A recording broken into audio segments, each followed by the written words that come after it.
We begin tonight with an explosion at a chemical plant in Santa Clara. It happened on Norman Avenue near Highway 101 and the Montague Expressway. NIGHTBEAT's Andrea Nakano has the latest details from the scene. Andrea.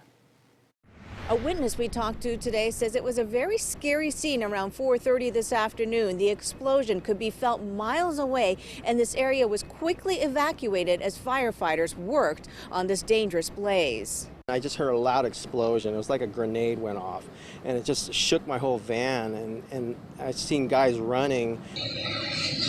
Mark Finnegan was right next door to the Air Products plant when he heard and felt the explosion. He captured these images of the fire that followed, with flames shooting over the fence. And there's flames shooting up in the air about 50 feet, and then there's explosions going off.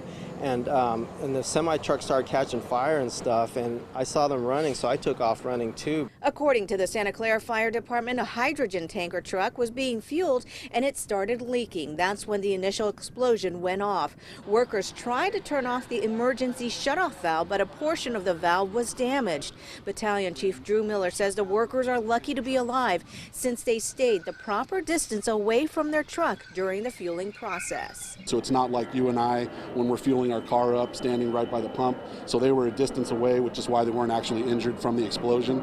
Miller says since hydrogen burns invisibly, firefighters had to use thermal imaging cameras to make sure the flames were out.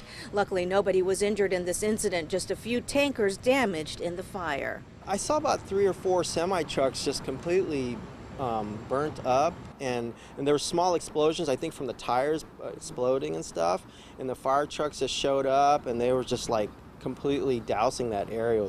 Chief Miller says the fire didn't have much of an impact on the air quality. There was a shelter-in-place order issued for a nearby animal shelter. In Santa Clara, Andrea Nakano on the Night Beat.